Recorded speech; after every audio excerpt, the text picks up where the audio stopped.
সৃষ্টিকর্তা আব্বাজান মুরব্বি বাবা রেখা বইলা যায় দুনিয়া কাছে প্রিয় যিনি তিনি আমার হবে না দুনিয়া আদরের বিবি তোমার চিনবে না দুনিয়া করব আরে বাবার জন্য কিছুতে তোমার ভাই তোমার জন্য তোমার বন্ধু তোমার জন্য কিছুতে আপন জনেরা তোমার জন্য আব্বাজান চোখ বন্ধ হয়ে গেলে কেউ চিনবে না পৃথিবীর কেউ কাউকে চিনবে না ময়দানে যেদিন দাঁড়ায় কাছে প্রিয় যিনি তিনি আমার কিয়ামতের ময়দানে সময় হিসাব আমার সৃষ্টিকর্তা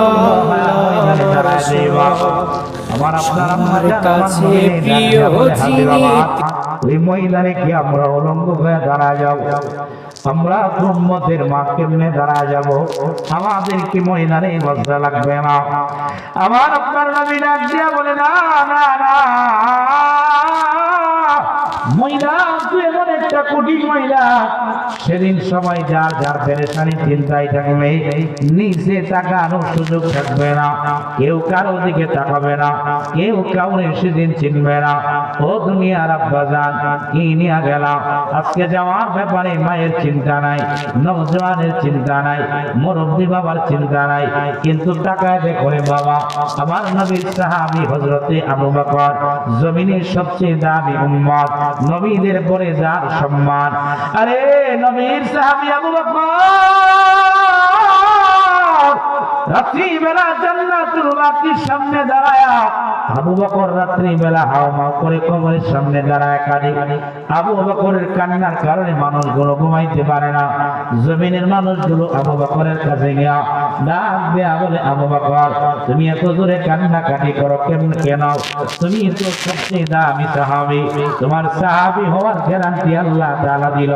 কেন তুমি হাওমাও করে কাঁদো আবু বকর ডাক দিয়া বলে আমি চিন্তায় পড়ে গেলাম আমার যুদ্ধের কত সাথী কবরে চলে গেল কত আপন জনেরা কবরে চলে গেল তাদের সাথে না জানি কেমন ব্যবহার করে আমার সাথে না জানি কেমন ব্যবহার করে এই চিন্তায় আমি কাঁদি আওয়াজ দিয়া বলে সুবহানাল্লাহ আবু বকরের মতন লোক কাঁদে